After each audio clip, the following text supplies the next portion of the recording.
በዛሬው ቪዲዮ እንግሊዘኛን ከዜሮ ጀምረን እንዴት መማር እንደምንችል እንመለከታለን ማለት ነው። የምንማረው ሙሉ በሙሉ በኤአይ ብቻ ነው። የፈለጋችሁትን ኤአይ መምረጥ ትችላላችሁ። ጄሚናይ ሊሆን ይችላል፣ ቻትጂፒቲ ሊሆን ይችላል፣ እንደዚሁም ደግሞ በኮምፒውተር ወይም በስልካችሁ ሊሆን ይችላል ማለት ነው። ስለዚህ እናንተ የተመቻችሁን መጠቀም ትችላላችሁ። ያውም በስልካችሁ እንዴት መጠቀም እንደምትችሉ እንመለከታለን ማለት ነው። ዋና ዋና ሀሳቦችን ደግሞ እዚሁ ፓወርፖይንት ላይ እናይና በተግባር ደግሞ እያንዳንዱን ነገር ስልኬ ላይ እያሳየኋችሁ እሄዳለሁ። ስለዚህ እዚህ ጋር እንደምትመለከቱት እንግሊዘኛን ከዜሮ ጀምረን ነው የምንማረው። ምንም አይነት ከዚህ በፊት የእንግሊዘኛ እውቀት ባይኖረንም ማለት ነው። ስለዚህ ለጀማሪዎች የተዘጋጀ ሙሉ ክላስ ነው የሚሆነው። ከመጀመራችን በፊት ግን ለቻናሉ አዲስ ሆናችሁ ሰብስክራይብ፣ እንደዚሁም ይህን ቪዲዮ ላይክ በማድረግ ብትጀምሩ ቻናሉ ትደግፋላችሁ። አዳዲስ ቪዲዮም ስለቅ ቶሎ ይደርሳችኋል። አሁን በቀጥታ ወደ ዛሬው እንሄዳለን። አሁንም ወደ ዋናው ከመግባታችን በፊት ግን እዚህ ጋር ለምሳሌ ኤአይን ለምን መጠቀም አስፈለገ የሚለውን ብንመለከት ወይም እንግሊዘኛን ለመማር ኤአይን ለምን እንጠቀመዋለን ነው። አንደኛ እዚህ ጋር እንደምትመለከቱት 24/7 ወይም 24 ሰዓት ይሰራል። እንደዚሁም ደግሞ በሳምንት 7 ቀን ሙሉ ዝግጁ ነው ማለት ነው። ስለዚህ አስተማሪ ፍለጋ የትም ቦታ መሄድ አይጠበቅባችሁም። በፈለጋችሁ ሰዓትና በፈለጋችሁ ጊዜ መማር ትችላላችሁ ማለት ነው። ሌላው ደግሞ ከፍርሃት ነፃ ሆነን መማር እንችላለን ማለት ነው። ብዙ ጊዜ አሁን እንግሊዝኛ የማንችለው ለምንድን ነው? አንደኛ ብንሳሳት ሰዎች ምን ይሉናል የሚለውን መፍራት ሊሆን ይችላል ማለት ነው። ስለዚህ ከኤአይ ጋር ከሆነ ግን ኤአይ አይስቅባችሁም ይላል። እዚህ ጋር እንደምትመለከቱት አይቆጣም። ስህተት ብትሰሩም ደግሞ ስህተታችሁን እንድታሻሽሉ ወይም እንድታስተካክሉ ያደርጋችኋል እንጂ እናንተን ወደኋላ የሚያስቀር ነገር አያደርግም ማለት ነው።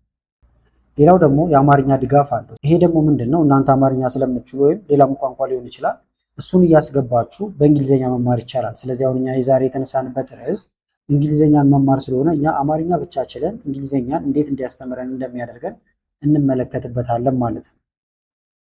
ሌላው ደግሞ ግላዊነት ነው። ስለዚህ ይሄ እንደየግለሰቡ ይለያያል ማለት ነው። አሁን የመረዳት ችሎታችን ወይም ብቃታችን የተወሰነ ዝቅ ካለ እሱም በዛው ልክ ሆኖ እያሳደገን ይሄዳል። ከፍ ያለ ከሆነም በዛው ይቀጥላል ማለት ነው።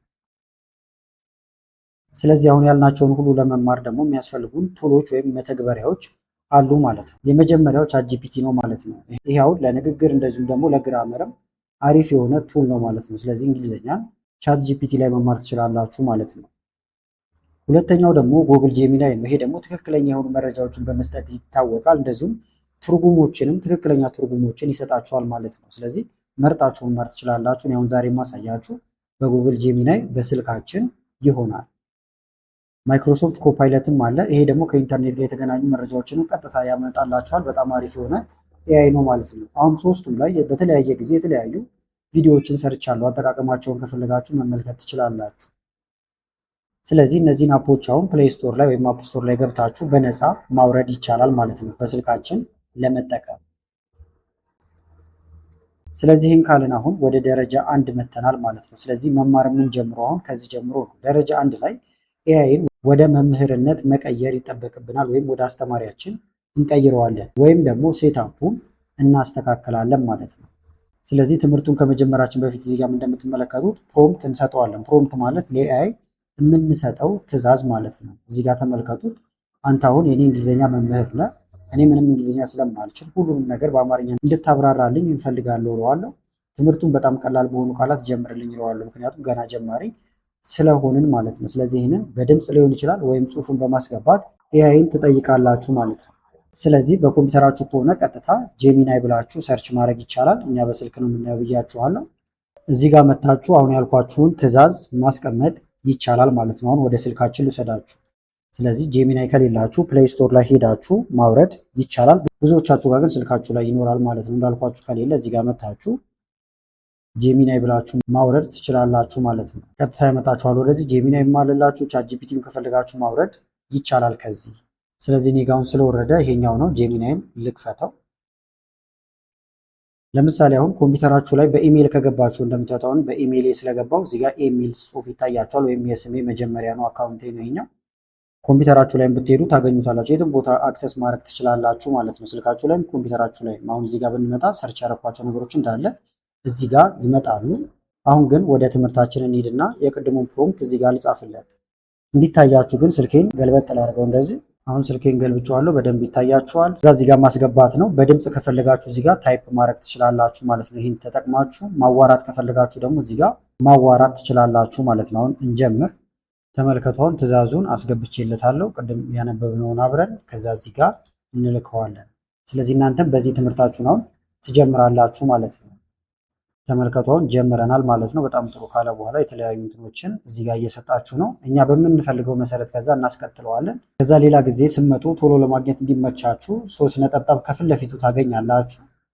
ከዛ ሪኔም ታደርጉታላችሁ ወይም ስሙን ትቀይሩትና እንግሊዘኛ አስተማሪ ብዬ ለምሳሌ ስም ልስጠው። እዚህ ጋር እንግሊዘኛ መምህሬ ብዬ ጽፌዋለሁ። ከዛ ሪኔም የሚለውን ነካለው ማለት ነው። አሁን ይህንን ሌላ ጊዜ በቀላሉ ስንከፍት እናገኘዋለን። ስለዚህ የመጀመሪያው ደረጃ ይሄ ነው ማለት ነው። አሁን ደግሞ ወደ ሁለተኛው ደረጃ ላይ እንሄዳለን። ሁለተኛው ደረጃ ደግሞ የቃላት አጠራር ዘዴ ወይም ፕሮናውንሴሽን የሚባለውን እንዲያስተምረን እናደርገዋለን ማለት ነው። ስለዚህ የሚያጋጥሙን የተለያዩ ችግሮች አሉ። አንደኛ የእንግሊዝኛ ቃላት አጻጻፍና አነባበባቸው አንዳንዶቹ ይለያያሉ። ስለዚህ እነሱን እንዲያግዘን እናደርጋለን ማለት ነው። መፍትሄው እዚህ ጋር ላላችሁ እንደምትመለከቱት ፊደል ሜትድ የሚባል አለ። አነባበቡን በአማርኛ ፊደል እንዲገልጽልን እንጠይቀዋለን። ስለዚህ እንዴት አድርገን ነው የምንጠይቀው? እዚህ ጋር እነዚህን ቃላት እንዴት እንደምንጠራቸው በአማርኛ ፊደል ጻፍልኝ እንለውና የምንፈልጋቸውን ፊደሎች እናስገባለን። ለምሳሌ ስኬጁል፣ ኖሌጅ፣ ቴብል እናንተ ሊስቶችን ታውጣላችሁ ማለት ነው። ስለዚህ ይህንን ልውሰደውና ላሳያችሁ። ተመልከቱን እነዚህን ቃላት እንዴት እንደምጠራቸው በአማርኛ ፊደል ጻፍልኝ። ምሳሌ ስኬጁል፣ ኖሌጅ፣ ቴብል። እናንተ እንዳልኳችሁ ሌሎች የሚከብዷችሁ ይኖራሉ፣ እነሱም ትዘረዝራላችሁ ማለት ነው። በየቀኑ ለምሳሌ 10 ሊሆን ይችላል፣ ወይም የፈለጋችሁትን ቁጥር መማር ትችላላችሁ። ከዛ መላክ ነው። እዚህ ጋር ተመልከቱት፣ ማብራሪያ ይሰጣችኋል። እናንተ ማብራሪያውን ታነባላችሁ። ይሄውን ሲነበብ ስኬጁል ተብሎ ይነበባል እያለን ነው። አንዳንዴ ደግሞ እንደዚህ የሚባልበትም አጋጣሚ ያለ ብሎ እዚህ ጋር ያሳያችኋል። ኖሌጅ ተመልከቱት፣ እዚህ ጋር ኬ አይነበብም እያለ ነው። ቴብል እንደዚህ ይላል ማለት ነው። ተጨማሪ ደግሞ ብሎ እዚህ ጋር ተመልከቷቸው ያመጣላችኋል። እነዚህንም መለማመድ ትችላላችሁ እናንተ ከጠየቃችሁት ውጪም እየሰጠን ማለት ነው። እዚህ ጋር ሰጀስት ያደርጋችኋል። የስ ማለት ትችላላችሁ። ነገር ግን አሁን በማሳያችሁ ቅደም ተከተል ብቻ መሄድ ትችላላችሁ ማለት ነው። እሱ የተሻለ ነው። ስለዚህ ሁለተኛ ደረጃ የቃላት አጠራሮችን ትለማመዳላችሁ። ቅድም ባሳያችሁ መሰረት እያጻፋችሁት ማለት ነው። ደረጃ 3 ላይ ደርሰናል። መጀመሪያ ላይ አሁን አስተማሪ አድርገን ቀጥረነዋል፣ ወይም ደግሞ እንደ አስተማሪ አክት እንዲያደርግ። ከዛ ደግሞ እንዴት እንደሚነበቡ ጠየቅ ነው። አሁን ደግሞ አረፍተ ነገሮችን ልናደራጅ ነው ማለት ነው። ስለዚህ አረፍተ ነገር መገንባት ነው ሶስተኛው ደረጃ ወይም ሴንቴንስ ቢልዲንግ ማለት ነው። መመሪያው ምንድን ነው? በአማርኛ የሚያስቡትን ሀሳብ ወደ እንግሊዝኛ በትክክል መቀየር ይሆናል ማለት ነው እንጂ ቀጥታ ቃላቶችን ብቻ መቀየር አይደለም ማለት ነው። ለምሳሌ እኔ በአማርኛ አንድ አረፍተ ነገር እጽፍልሃለሁ፣ አንተ ደግሞ ወደ እንግሊዝኛ ቀይረ ለምን እንደዛ እንደተጻፈ በአማርኛ አስረዳኝ ትሉታላችሁ። ይሄ በጣም ብዙ ነገር ያቀልላችኋል። አሁን አሳያችኋለሁ ለምን እንደሆነ እሱ። እዚህ ጋር ልምጣ፣ እጽፍለታለሁ። በድምጻችሁም እንዳልኳችሁ ማዘዝ ትችላላችሁ። ለምሳሌ እኔ በአማርኛ አንድ አረፍተ ነገር እጽፍልሃለሁ የሚለውን አስገብቻለሁ። ከዛ በኋላ አማርኛ ለምሳሌ ዛሬ ስራ በዝቶብኛል ማለት ፈልጊያለሁ፣ ወደ እንግሊዝኛ ቀይሬ እንዴት እንደምል ይንገረኝ። ይኸውና አሁን ልላክለት። እሺ በጣም ጥሩ መንገድ ነው እያለኝ ነው። ከዛ ወርታች ይቀጥላል ማለት ነው። ለምሳሌ ዛሬ ስራ በዝቶብኛል፣ እንግሊዝኛው አያም ቢዚ ቱዴይ የሚል መጠቀም እችላለሁ። አነባበብ ደግሞ እዚህ ጋር አያም ቢዚ ቱዴይ ብሎ እዚህ ጋር እንደምታዩት ጽፎልኛል። ለምን እንደሆነ አስረዳኝም ብየው ነበር። ለምሳሌ አይ እዚህ ጋር አይ የሚለው መጣ፣ እኔ ማለት ነው እያለ እንዳልኳችሁ ከቢግነር ስለጀመርን በደንብ እያሳየን ነው። እንደዚሁም ደግሞ በአማርኛ በዝቶብኛል ካልኩ ስለ እኔ እያወራ ስለሆነ ነው አይ ያልኩት እያለ ነው። እናንተ ዝርዝሩ ልታነቡት ትችላላችሁ ማለት ነው። እዚህ ጋር ያለው አሁንም እዚህ ጋር ዝግጁ ነው እንደምታዩት ሌላ ሊቀጥልልኝ። ስለዚህ እናንተ አሁንም እዚህ ጋር 1-5 ምሳሌዎችን እየጨመራችሁለት ትሄዳላችሁ። ስለዚህ ይሄን ጠየቅነው አሁን ሰርቶልናል።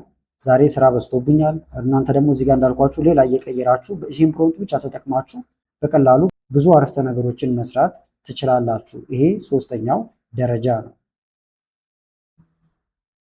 አራተኛ ደረጃ ላይ ደርሰናል። አራተኛው ደግሞ የውይይት ልምድ ወይም ደግሞ ሮል ፕሌይ ሰጣችሁት ከሱ ጋር መወያየት ትችላላችሁ ማለት ነው። ስለዚህ እውነተኛ ህይወት ውስጥ የሚያጋጥሙ ሁኔታዎችን መለማመድ ማለት ነው። እዚህ ጋር ተመልከቱት። ከአንድ እንግሊዝኛ ተናጋሪ ጋር ባንክ ውስጥ ሊሆን ይችላል፣ የተለያየ ቦታ ስትገናኙ እንዴት ማውራት እንደምትችሉ ወይም እንዴት እንደምትመልሱ እንዲነግራችሁ ማድረግ ይቻላል ማለት ነው። ጥቅሙ እንደምታዩት በራስ መተማመንን ይገነባል ይላል። እንዴት እንደሚመለስ ካወቅን ማለት ነው። ስለዚህ ይህንን በቀጥታው ልናስገባው እንችላለን፣ ወይም ራሱን ችሎ አንድ ክፍል ስላለው አሳያችኋለሁ። ይህንን ከስር አምስተኛ ላይ ደግሞ በድምፅ መለማመድ ነው። አሁን በስልካችን ለምሳሌ ቮይስ ፊውቸር አለው ማለት ነው። ስለዚህ በድምፃችን ልንነጋገር እንችላለን። ስለዚህ እዚህ ጋር መጽሐፍን ትተን በቀጥታ ማውራት ማለት ነው ከኤአዩ ጋር። ስለዚህ ማይክራፎን ምልክት አለው፣ እሱን ትነኩና ትነጋገራላችሁ ማለት ነው። ጥቅሙ ደግሞ የመስማትና የመናገር ችሎታችን ያዳብርልናል። ቀድመው ቃላቶችን እያወቅን መተናል፣ አረፍተ ነገር አደራጅተናል። ከዛ ደግሞ ባንክ ውስጥ ወይም የተለያየ ቦታ እንዴት ማውራት እንደምንችል ፕሮምፕት እንዴት እንደሚሰጥም ማሳያችኋለሁ ብያችኋለሁ። አሁን ደግሞ እዚህ ላይ የመናገርና የማዳመጥ ክህሎታችን የምናሳድግበት ክፍል ነው ማለት ነው። ለምሳሌ እዚህ ጋር መተን የማይክሮፎን ምልክት አለ። ይሄኛው በድምፅ መጻፍ ስትፈልጉ ነው። ሃው ቱ ኢንትሮዲውስ ማይሰልፍ ተመልከቱት። ራሴን እንዴት ማስተዋወቅ እችላለሁ ብዬ በድምፅ ነው የነገርኩት። ከዛ እዚህ ጋር ምላሾችን ሰጠኝ ማለት ነው። እንዳልኳችሁ ግን ዲያሎግ ለማድረግ ወይም ለመነጋገር ይሄኛውን ነው የምትጠቀሙት ማለት ነው። ኦፕን ጄሚናይ ላይቭ የሚል አለ። ይሄን ትነካላችሁ። እንግሊዘኛ መማር ፈልጌ ነበር።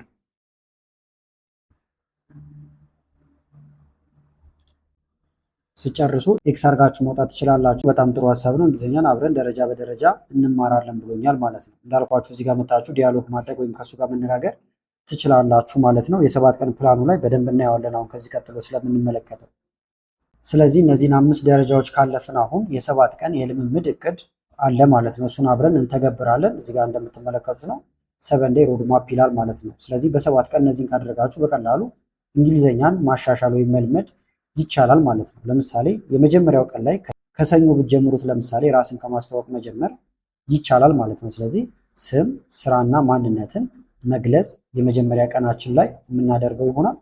ሁለተኛ ቀን ላይ ደግሞ ሰላምታዎችን መቀየር፣ በተለያዩ ሰዓት የሚደረጉ ሰላምታዎችን ማጥናት ማለት ነው። ሶስተኛ ቀን ላይ ደግሞ ስለ ቤተሰብ ለምሳሌ የቤተሰብ አባላት በእንግሊዝኛ መግለጽ። ወደ አራተኛው ስትመጡ ደግሞ ስራና ፍላጎት ለምሳሌ ስለ ስራ ስለሚወዱት ነገር ወይም ሆቢያችን ማውራትን እንለማመዳለን። አምስተኛው ቀን ላይ ደግሞ ተግባራዊ ቦታዎች ቅድም እንዳልኳችሁ ባንክ፣ ሆስፒታል፣ ጉሊት ሊሆን ይችላል፣ ገበያ ውስጥ የመሳሰሉት ቦታዎች ላይ እንዴት እንደምንነጋገር የምንለማመድበት ቀን ይሆናል ማለት ነው። ስድስተኛው ቀን ላይ ደግሞ ስህተቶችን ማረም፣ ለምሳሌ የተለያዩ ስህተቶችን አረፍተ ነገር ስንሰራ ልንሳሳት እንችላለን። ያንን እንዲያርመን ማድረግ እንችላለን ወይም እሱን እንማራለን። ሰባተኛው ቀን ላይ ደግሞ እዚህ ጋር እንደምትመለከቱት ምንም አማርኛ ሳንጠቀም ከያዩ ጋር በእንግሊዝኛ ብቻ ማውራትን እንሞክራለን ወይም እንማራለን ማለት ነው። ይሄውን በ7 ቀን መጨረስ ትችላላችሁ።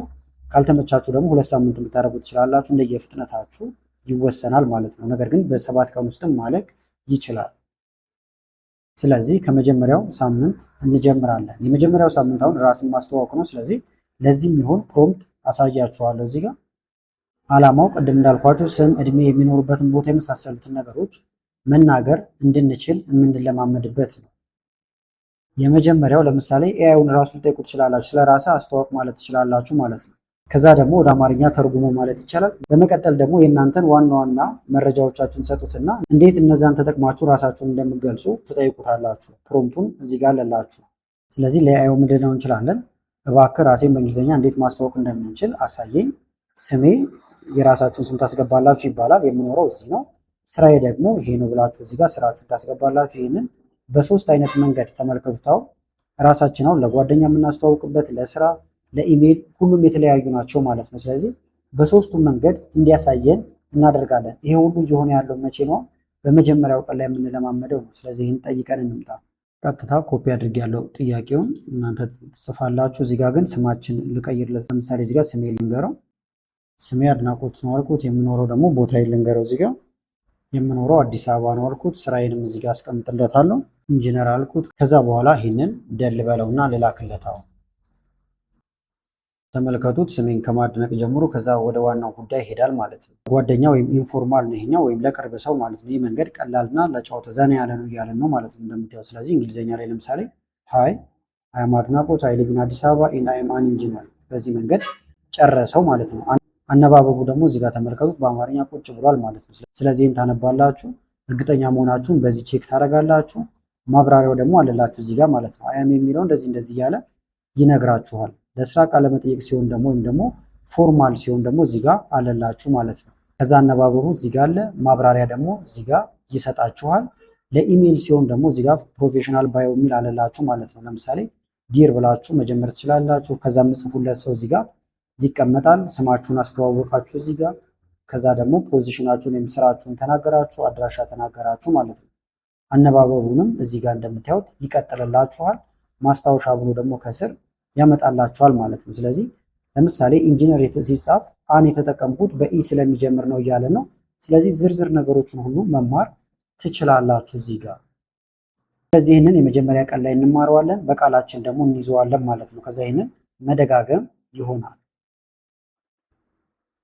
ሁለተኛ ቀን ላይ ደግሞ ሰላምታ አሰጣጥ ወይም መሰረታዊ ቃላቶችን እንማራለን ማለት ነው። ዓላማው እዚህ ጋር እንደምትመለከቱት ጠዋት ከሰዓትና ማታ ሰዎችን ስናገኝ እንዴት ሰላም እንደምንላቸው ወይም ሰላምታ እንዴት እንደምንለዋወጥ እንጠይቀዋለን። እንደዚሁም ደግሞ አመሰግናለሁ፣ ይቅርታ፣ እንደዚህ አይነት ቃላቶችን እንዴት እንደምንጠቀማቸው የምንለማመድበት ቀን ነው ማለት ነው። ሁለተኛው ተመልከቱት። አሁን ሰላምታዎች እንደየሰዓቱና እንደየሰውየው እንደሚለያዩ ከአዩ ጋር ይማሩ ይላል ማለት ነው። እንደ ሰዓቱ ይለያያል፣ እንደዚሁም እንደ ሰው ይለያያል ማለት ነው። ለምሳሌ ትልቅ ሰው ከሆኑ እንዴት አደሩ ልንል እንችላለን። አንድ ሰው ሆኖም ያሁን የአክብሮት ነው። ስለዚህ ይሄን ሁሉ ነገር መዘርዘር ይኖርብናል። ስለዚህ በእንግሊዝኛ ቋንቋ ጠዋት ከሰዓትና ማታ ሰዎችን እንዴት ሰላም እላለሁ?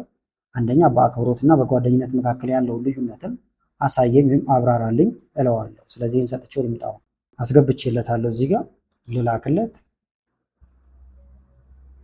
በጣም ጥሩ ጥያቄ ነው ካለ በኋላ አሁንም ወደ ጉዳዩ ሄዷል ማለት ነው። ለምሳሌ የጠዋት ሰላምታ ከጠዋቱ እስከ 6 ሰዓት አካባቢ ባለው ጉድ ሞርኒንግን እንደምንጠቀም እየነገረኝ ነው። አነባበብ ተመልከቱት። እዚህ ጋር አለ። መቼ እንጠቀመዋለን? ለስራ ባልደረባ፣ ለአለቃ፣ ለመሳሰሉት ሊሆን ይችላል።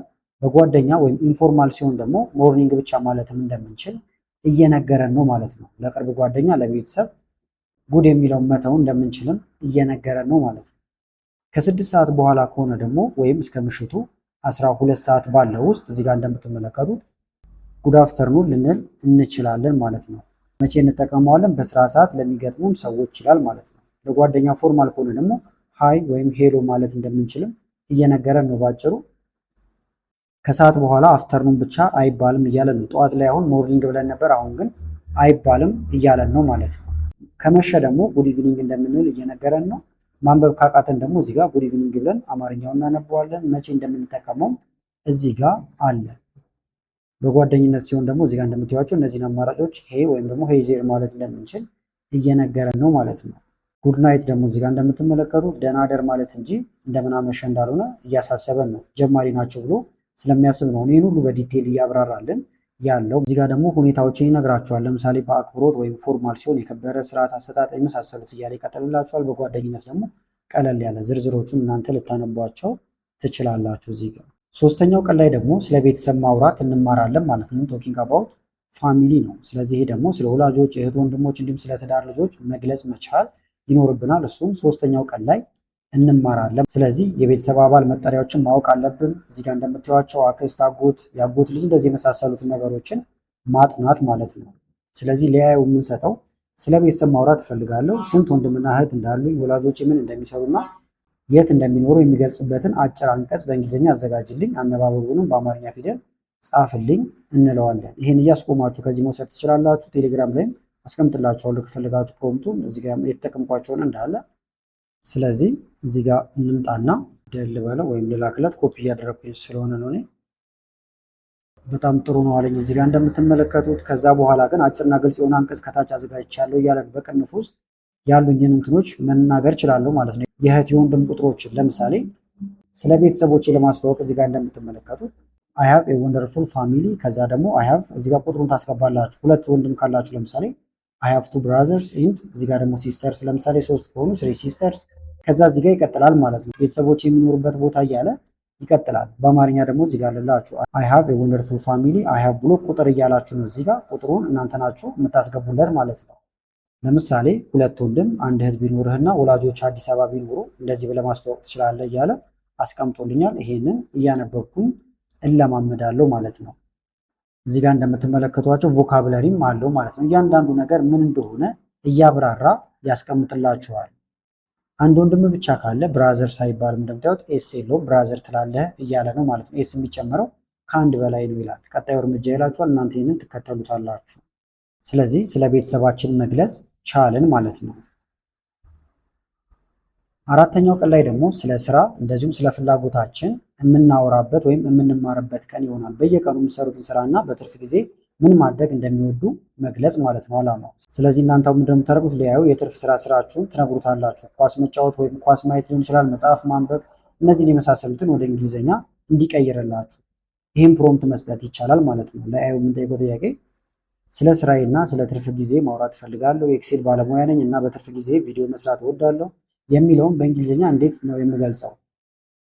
ሌሎች መሰል አማራጮችንም ንገረኝ አልኩት ማለት ነው። ስለዚህ ምንጣና አሁን እዚህ ጋር የምታስቀምጡት ነገር እንዳለ የሚቀመጥ ስለሆነ መልሶቹን እየተመለሳችሁ ባላችሁ ጊዜ ሁሉ ማንበብ ትችላላችሁ ማለት ነው። ምክንያቱም ስልካችን ላይ የተቀመጠው፣ ስልካችን ደግሞ እጃችን ላይ ነው፣ የትም ቦታ ስለምናገኘው ማለት ነው።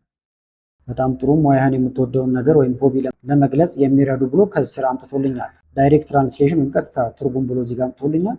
የኤክሴል ባለሙያ ነኝ እንደዚህ ዝርዝር የሰጠሁትም ማለት ነው። በእንግሊዝኛ አይ አም አን ኤክሴል ኤክስፐርት ኤንድ አይ ላይክ ሜኪንግ ቪዲዮስ ኢን ማይ ፍሪ ታይም የሚል አመጣልኝ። እንዴት ማንበብ እንደምችል ደግሞ እዚህ ጋር አመጣልኝ። ይህንን ድምፄን ከፍ እያደረግኩኝ እያነበብኩኝ እለማመዳለሁ። ሌሎች አማራጮች ወይም ኦልተርኔቲቭ ደግሞ አሉ አማራጮቻችን። ለምሳሌ እዚህ ጋር በይበልጥ ሙያዊ በሆነ መንገድ ወይም ደግሞ ሞር ፕሮፌሽናል በሆነ መንገድ መግለጽ ከፈለክ ደግሞ ይህን ተጠቀም እያለኝ ነው። ስለዚህ ይህን እጠቀማለሁ።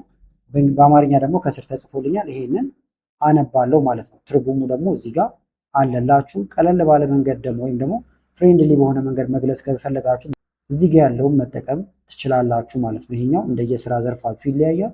ቁልፍ ቃላት ወይም ቮካብለሪ ደግሞ እዚህ ጋር አለላችሁ። ኤክስፐርት ማለት እንደዚህ ነው፣ ፕሮ ማለት እያለ ያመጣላችኋል። ስለዚህ አራተኛው ቀን ላይ ስለ ስራችን ወይም ስለ ፍላጎታችን የምንለማመድበት ቀን ይሆናል ማለት ነው። አምስተኛው ቀን ላይ ደግሞ ሆስፒታል ወይም ባንክ ወይም የተለያየ ቦታ ሊሆን ይችላል። ነገር ግን እስካሁን የተማርናቸውን እውቀቶች የምንተገብርበት ወይም ፕራክቲካል በሆነ ሁኔታ የምንጠቀምባቸው ሁኔታዎች ያጋጥሙናል ማለት ነው። ስለዚህ አላማው እዚህ ጋር አለላችሁ ማለት ነው። ለምሳሌ አስፈላጊ ቦታዎች ላይ ድንገት እንግሊዝኛ መጠቀም ቢኖርብን መዘጋጀት ይኖርብናል፣ ወይም አረፍተ ነገሮችን ማወቅ ይኖርብናል ማለት ነው። ለዛ የሚያግዙንን። ስለዚህ ዲያሎግ ወይም ውይይት እንዲያዘጋጅልን መጠየቅ እንችላለን ማለት ነው። ባንክ ውስጥ አሁን ለምሳሌ አካውንት ለመክፈት ፈልገ ከባንክ ሰራተኛው ጋር የምናደርገውን ውይይት በእንግሊዝኛና በአማርኛ አዘጋጅልኝ አልኩት። እናንተ አሁን እዚህ ጋር መልክት ትችላላችሁ። ሱቅ ውስጥ ተገናኝቼ፣ ለትምህርት ቤት ከሆነ ትምህርት ቤት ውስጥ ተገናኝቼ እያላችሁ መለማመድ ትችላላችሁ ማለት ነው። ስለዚህ ጽፌለታለሁ፣ እልክለታለሁ። አሁን ባንክ ውስጥ አካውንት ለመክፈት የሚለው እንዳለ ገብቶለታል። ከዛ በኋላ መጣ፣ ውይይቱ ጀመረ። አንተ ተመር ነኝ፣ ሄሎ አይ ውድ ላይክ ቱ ኦፕን የባንክ አካውንት አልኩኝ። እዚህ ጋር አነባበቡ ደግሞ እዚህ ጋር አለላችሁ። ቆም የምትሉበት ቦታ ላይ ነጠላ ሰረዝ ያደርግላችኋል። ከዛ በኋላ ትቀጥላላችሁ። ትርጉሙን ደግሞ እዚህ ጋር ያስቀምጥላችኋል። የባንክ ሰራተኛችሁ ሊላችሁ የሚችለው ነገር ደግሞ እዚህ ጋር ተቀምጧል ማለት ነው። ስለዚህ ሁለቱንም እያቀያየራችሁ መጠቀም ወይም ዲያሎግ ትለማመዳላችሁ ማለት ነው። ይህንን በዚህ ጋር ይሄኛውንም መጠቀም ትችላላችሁ አብራችሁ እያወራችሁ እንዲሁም ማለት ነው። ነገር ግን ይህንንም ድምፃችሁን ከፍ አድርጋችሁ እየደጋገማችሁ መለማመድ ትችላላችሁ ማለት ነው። ሁኔታዎችን ግን እየቀያየራችሁ ባንክ ቤት፣ ትምህርት ቤት የመሳሰሉት ቦታ እያደረጋችሁ ከዛ ደግሞ ቁልፍ ቃላቶች እንደምታዩት ወይም ቮካብለሪዎችን ከስር ያወጣላችኋል። ስድስተኛው ቀን ላይ ደግሞ ስህተቶችን ማረም ወይም ኮሬክሽን እና ፊድባኮችን መቀበል ትችላላችሁ። አሁን ከላይ ያወራችሁትን ነገር እንዳለ እየመዘገበው ስለሚመጣ ስህተታችሁን እንዲነግራችሁ ማድረግ ትችላላችሁ። አላማውም እስካሁን የተማራችሁትን በመጠቀም መጻፍና ኤአዩ እንዲያርምላችሁ ማድረግ ማለት ነው። ስለዚህ ተምረናል። አሁን እስከ 5ኛ ቀን ባሉት ውስጥ ከዛ የራሳችሁን ትሞክራላችሁ፣ እንዲያርማችሁ ከዛ ታደርጋላችሁ ማለት ነው። ስለዚህ ማንኛውንም አረፍተ ነገር ትጽፋላችሁ፣ ትክክል ነው ብላችሁ ትጠይቁታላችሁ፣ ከዛ ይመልስላችኋል። ለምሳሌ አሁን አንዳንድ የእንግሊዝኛ አረፍተ ነገሮችን እጽፋለሁ። አንተ ደግሞ ሰዋሰዊ ወይም ግራመር ስህተት ካለብኝ አርመ ለምን እንደተሳሳትኩኝ በአማርኛ አብራራልኝ። ስህተታቸውን ግራመር ብቻ ላይሆን ይችላል እያረማችሁ ይሄዳል ማለት ነው። ስለዚህ ልምጣና እዚህ ጋር ልላክለት። በጣም ጥሩ ሀሳብ ነው ይላል። ከዛ ይህንን አሁንም በደንብ ታነባላችሁ እናንተ። እኔ ደግሞ አስተካክልሃለሁ ወይም ኮሬክሽን ሰጣሃለሁ እያለኝ ነው። ስለዚህ ጀምር ብሎኛል ማለት ነው። በቃ አሁን የመጀመሪያዎቹን አረፍተ ነገር መጻፍ ትችላለህ ብሎኛል። ለምሳሌ ማይ ኔም ኢዝ አድናቆት ክፍሌ አይ ስታርትድ እንግሊሽ ዊዝ ጄሚናይ 5 ዴይስ ኤጎ አልኩት። እዚህ ጋር ስህተቶችን ከዛ ያርመኛል ማለት ነው። አሁን ለምሳሌ ይህንትን ትምህርቴ አላለቀም ገና እየቀጠለ ነው። ስለዚህ ፓስት ብቻ አይሆንም፣ እንደዚሁም ደግሞ ሌሎች ስህተቶችም አሉ። ለምሳሌ እንላክለትና እንየው። በጣም ጥሩ ሙከራ ነው አድናቆት ብሎኛል። እዚህ ጋር እንደምትመለከቱት አረፍተ ነገሩ ሙሉ በሙሉ ይገባል ብሎኛል ወይም መልእክት ይሰጣል። ነገር ግን ይበልጥ ትክክለኛ እንዲሆን ጥቂት የግራመር እና የስርዓተ ነጥብ ማስተካከያዎች እናደርግበት ብሎኛል። አሁን ተመልከቱት። ማይ ኔም ኢዝ አድናቆት ክፍሌ አይ ስታርትድ እንግሊሽ ዊዝ ጄሚናይ 5 ዴይስ ኤጎ ነበር ያልኩት። የምታዩት አሁን የካፒታል ፊደል ወይም ካፒታላይዜሽን ብሎ የሰው ስም የሚጻፈው አድናቆት ክፍሌ። አሁን ኬን ወጥቼ ባሳያችሁ ካፒታል አላደረግኳትም። አድናቆት ካፒታል ነው፣ ነገር ግን ኬ ግን ካፒታል አይደለም ማለት ነው። ስለዚህ ከዚህ ጀምሮ ነው እንደምታዩት እያረመኝ የሚሄደው። ሁለተኛ የቋንቋ ስም ለምሳሌ እንግሊሽ ብለህ ስጽፍም ኢን ተጠቀም ብሎኛል። ይሄን አስተካክላለሁ። አይ ደግሞ አዲስ አረፍተ ነገር ምን ጊዜም ሲጀመር በካፒታል ሌተር ነው እንደምታዩት አይ አድርግ ብሎኛል ማለት ነው። እዚህ ጋር ደግሞ እንደ ሰጀሽን ነው። ለምሳሌ 5 ዴይስ ኤጎ የሚለውን 5 ከምትል በተለይ አነስ ያሉ ቁጥሮች ሲሆኑ በቁጥር ብታደርጋቸው የሚል ሀሳብ ሰጥቶኛል። ከ1 እስከ 10 ብዙ ጊዜ ቀጥታ በቁጥሩ ይጻፋል እያለኝ ነው ማለት ነው። ስህተት አይደለም፣ ነገር ግን የተለመደው እንደዛ ነው ብሎኛል። ምሳሌዎችን ደግሞ እዚህ ጋር ሰጥቶኛል፣ የተሳሳተ ትክክል የሆነውን እያለ ማለት ነው። አሁን ደግሞ ሌላ አረፍተ ነገር ሞክር ብሎኛል፣ እሞክራለሁ። አሁን ስታርትድን ያለፈን ለምንድን ነው? አሁን ላይ የተቋጨም ሊሆን ስለሚችል ነው ማለት ነው። ለምሳሌ አይ ዋንት ቱ ፊኒሽ ማይ እንግሊሽ ፕራክቲስ ዚስ ዊክ አልኩት፣ ከዛ ልላክለት። ተመልከቱት አሁን የሚያገኛቸውን ስህተቶች። በጣም ጥሩ ሙከራ ነው ብሎናል፣ ነገር ግን ትንሽ የፊደል ስህተት አለ እያለን ነው። ለምሳሌ ፊኒሽ ሲጻፍ እንደዚህ አይደለም ብሎ አስተካክሎልኛል። እዚህ ጋር እንደምታዩት ሌዛ ካፒታል ማድረግ ቅድምም ሲለን የነበረውን እሱም እናስተካክላለን። የቃላት አጠቃቀም ጥሩ ነው እያለኝ ነው። ወንት ካለም በኋላ ቱ ማለት እንዳለብን፣ ከዛ የተሳሳቱ ነገሮችን፣ ከዛ ደግሞ እዚህ ጋር የታረሙ ነገሮችን እያመጣ ነው። አሁን ይህን እንደ ምሳሌ ነው እያመጣሁላችሁ ያሉት። እናንተ የገባችሁን ትሞክራላችሁ እዚህ ስቴፕ ላይ ስደርሱ ማለት ነው። አሁን ደግሞ 7ኛው ቀን ላይ ደርሰናል ማለት ነው። 7ኛው ቀን ደግሞ በድምፅ ብቻ የምንለማመድበት ቀን ይሆናል ማለት ነው። ምንም አንጽፍም። እዚህ ጋር እንደምትመለከቱት በቀጥታ በድምፅ መግባባት መለማመድ እንጀምራለን 7ኛው ቀን ላይ ማለት ነው። ስለዚህ ቅድም ያሳያችሁን የድምፅ ምልክት ነክታችሁ መነጋገር ማለት ነው። ተመልከቱት። አሁን ይሄን መስጠት ትችላላችሁ። ዛሬ የመጨረሻ ቀናችን፣ አሁን ምንም አማርኛ ሳንጠቀም በእንግሊዝኛ ብቻ ስለ ዛሬ ውሎ እንድናወራ እፈልጋለሁ፣ በጣም ከከበደኝ ብቻ በአማርኛ እርዳኝ እንለዋለን ማለት ነው። ስለዚህ አሁን ያልኳችሁን ነገር ስልካችሁ ላይ እዚህ ጋር በቀጥታ ላይቭ የምናወራባት ጋር መታችሁ ትነግሩታላችሁ ወይም ታነቡለታላችሁ ማለት ነው። ለማየት ግን እንዲመቸኝ እዚህ ጋር ልጻፍና ልላክለት። እንዳልኳችሁ ግን ይህም በድምፅ ነው እናንተ የምታስገቡለት። እንደምታዩት ጥሩ ቻሌንጅ ነው ብሎ ጀምሯል ማለት ነው። በጽሁፍ ከፈለጋችሁ በጽሁፍ ብቻ ማውራት ይቻላል፣ በድምፅም ሁለቱንም ማየት ግን እንችላለን። እዚህ ጋር ተመልከቱም በጽሁፍ ስለላኩለት በጽሁፍ ጀምሮልኛል። እዚህ ጋር በጽሁፍ ከዛ መጠየቅ በጽሁፍ እንመልሳለን። በጽሁፍ እየቀጠለልን ይሄዳል። አሁን ግን በድምፃችን እዚህ ጋር መተን እንቀጥልለታለን። ዛሬ እንግሊዝኛ ትምህርታችን የመጨረሻ ቀን ስለሆነ በእንግሊዝኛ ብቻ ቻሌንጅ እንድታደርግ ይፈልጋል፣ ወይም እንግሊዝኛ ለመማር እንዲያግዘኝ ማለት ነው። ስለ ራሴ ጠይቀኝና የተወሰኑ ጥያቄዎችን ልመልስልህ።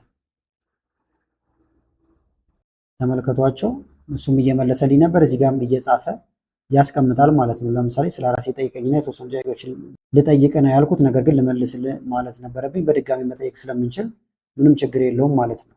ተመልከቱታው ኢንጂነር ነኝ ብለን ቅድም ነግረነው ስለነበረ ከሱ በተጨማሪ ምን ሰራለህ እያለኝ ነው።